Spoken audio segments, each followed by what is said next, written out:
Welcome to the House Therapy, the podcast that helps you to create a home that you love to live in. I'm Nina Dwaron, owner and lead designer at ISO Design and Interiors. And each week, we're going to explore practical ways to help bring more beauty, function, and flow into your space. From design and staging to organizing, downsizing, and everything in between. If you want a home that truly supports your life and your family, you're in the right place. Let's get started. Hi, welcome back to the House Therapy Podcast. So, I've been doing a little bit of digging, a little bit of research because I want to help you to position your home if you are thinking of selling in the upcoming months or maybe even years, what today's target buyers are looking for. Because the more you know about what your target buyers are looking for, then it'll help you to position your house accordingly in order to attract them. Let's face it, today's market is a little bit more challenging than recent years. So I want to help you prepare yourself if you're seriously thinking about selling, what you should be doing in order to attract those right buyers. Okay, so let's get into it. Okay, let's talk about the Gen Z buyer group. This buyer group is the youngest in the buying pool, and they are typically first time home buyers. And right now, research is showing that they are feeling a tremendous amount of pressure to buy a home. I am suspecting that it's because of parents who are telling their kids that, prices will continue to increase, and so now is the time to get into a home. And they're not wrong, of course. I have children of my own, and I would tell them the exact same thing. At the same time, I do understand that the pressure that they're feeling because prices is that high and affordability for this group does really become an issue. And so as sellers, what you need to do is focus really deeply into what their needs are. And because they feel that home prices are not affordable, you really need to highlight the value that your home can deliver to them. So what does that mean? It means that, if you've done recent upgrades to things that are somewhat hidden, like, new roofs, new windows, new furnaces, and things like that, those are high cost items that goes into a home. While they might not show how pretty the home looks, it just adds a lot of value to the home. Because again, when they purchase that home, they may not have to worry about, you know, fixing these things or upgrading these things for another 10, 15 to, or maybe even 20 years. So that has great value. At the same time, this buyer group might like to work close to their home. So accessibility to amenities and transit is also important. But at the same time, if they do decide that, what they can afford is sort of outside of the city core, it means that they will need to drive. So therefore, parking becomes very important. So when you are selling, let's say, a condominium, having having a parking spot is really important to this buyer group. So I would say that you need to highlight things like, all the things that you've recently updated, and especially if you've recently updated a kitchen, that's also very important too, because kitchens and bathrooms are also high ticket items. So highlight things like the finishes that were done that can last for years and years to come. Highlight if you have parking, whether it's one parking or two parking, and walkability and accessibility to amenities, because this buyer group also focus a lot of their attention on entertainment as well, right? So if the property that you are selling has close proximity to the entertainment district, restaurants, cafes, and things like that, that's something that you should also highlight because it does appeal to them. Because remember, when you're selling a home, just like any other product, you need to appeal to the buyer's needs. Okay. And this buyer group has a lot of caution because they know how much home prices are. And so they want to make sure that they're going to get the most bang for their buck. All right. So let's talk about millennials who are also potentially first time buyers because they are waiting longer and longer to get into a home because of the affordability factor. And many really don't have the time, energy, or additional financial resources to fix stuff that's in the home. So if your neighborhood it tends to be attracting more millennials, then you need to focus in on what it is that they're after and what it is that they're looking for. And this group of buyer also is maybe looking for income potential properties because it'll help them with their mortgage, right? Which is a very smart move. It's the only way that you can afford a home, letting the equity of the home grow in value while having a tenant in place in order to help offset the mortgage payment. So it's a very smart idea. Now, research also shows that 21% of this buyer group really wants newly renovated or move-in ready condition homes. Okay, so again, I feel like I'm preaching a little bit, but again, the more you do, the more your home is going to sell more successfully, especially if this is the group that you are targeting. So, try to invest in things that is going to appeal to this group, right? This group may also be choosing to live further away from where they work. And so they want, the amenities, they want the parking, and ideally all of those things and, within close proximity to where they work, it would be ideal. So, some of the easy and cost effective ways that you can show that the home is refreshed and updated is just with a nice new coat of paint with some updated lighting and flooring. Okay, this group of buyers do not want broadloom. They don't want carpet. They want hardwood or laminated floor, something that's easy to maintain. And again, if you can invest in an updated kitchen and updated bathrooms and things like that, this would be very appealing to this buyer group. Now, also, this buyer group is the technology generation as well, right? So it is very important that you have exceptional photos online, and then when they come to the house, they see what they saw online as well. So they are very tech savvy. So it's important that you understand how to market to them through all the different avenues, whether it's online or offline. Okay, next are the Gen X buyers. This is me. I didn't realize that I'm a Gen X, people born between 1965 and 1980. And Gen X is often about, balancing kids, aging parents. This is where we're in the sandwich generation. I have kids and I still have my mom as well.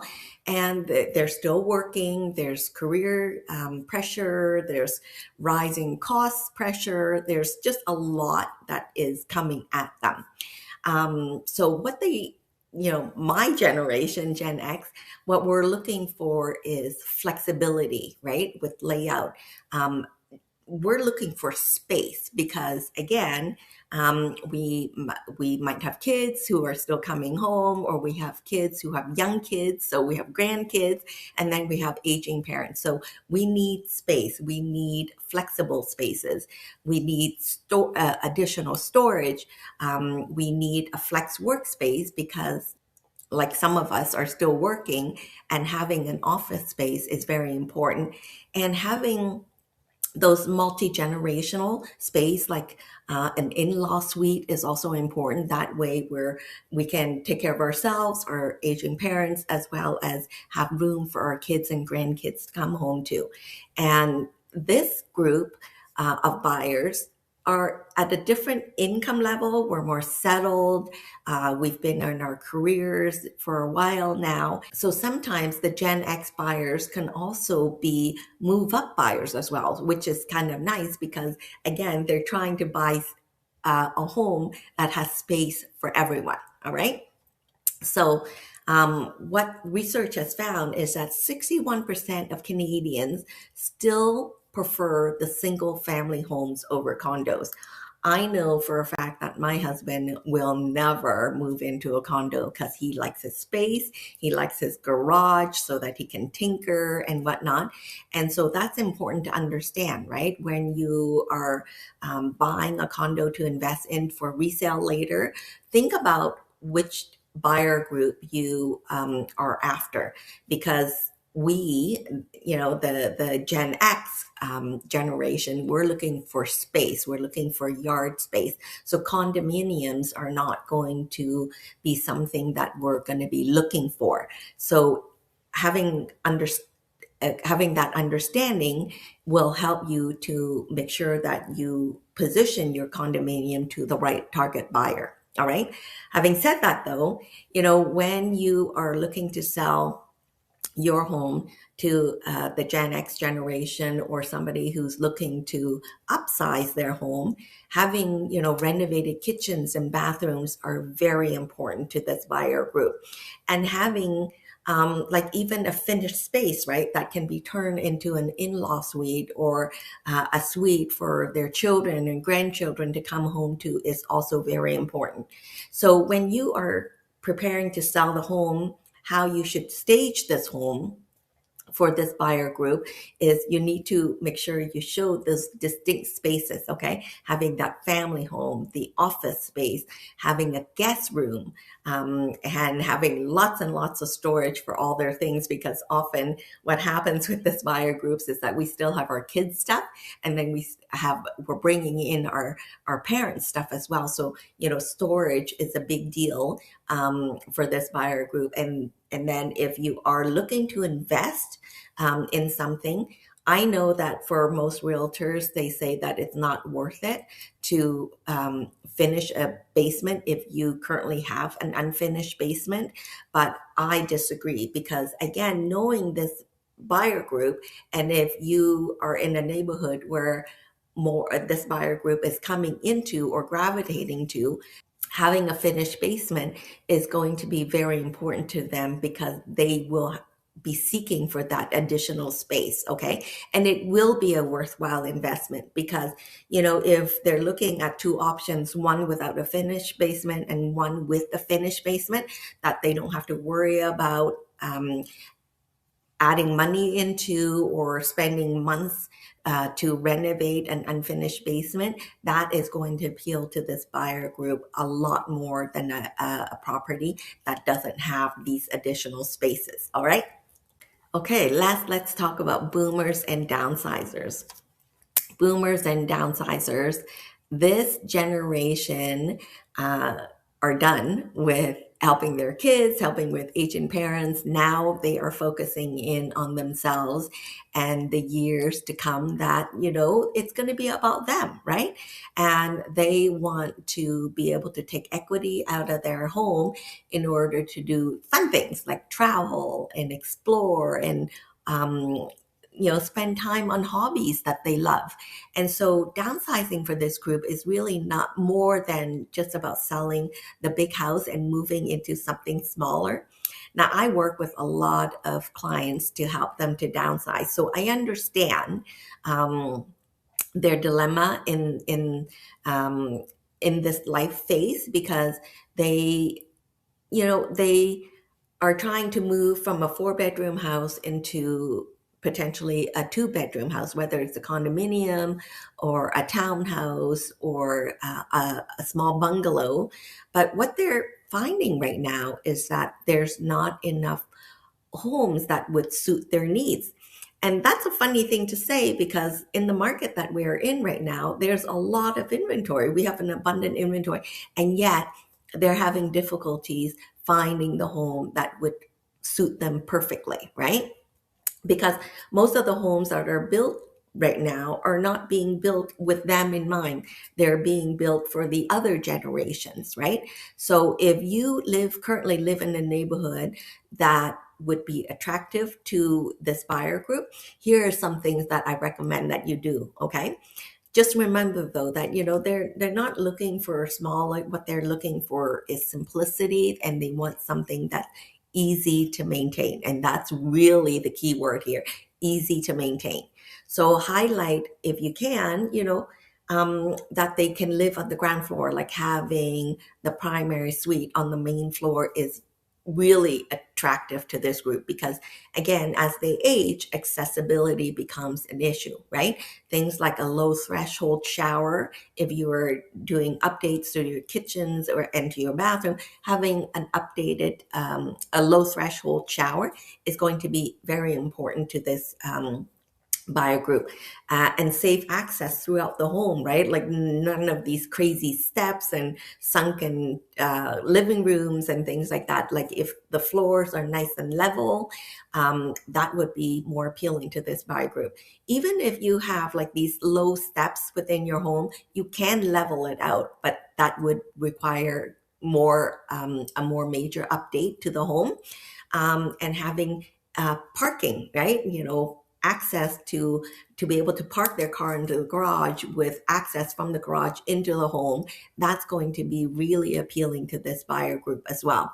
And lastly, having that calm and peaceful design. So when you're designing the home or staging the home, think about ways to bring the outside in, having bring in natural elements and calm and peaceful colors and designs, because this is what they want. All right. So the more that you can do to appeal to this buyer group, the easier it is going to be for them to make a decision. Remember, this buyer group sometimes have more disposable income because they are going to be selling a bigger house and moving into a smaller home. So they're pulling a lot of equity out of the home that they've raised their family in, so they can afford something nice.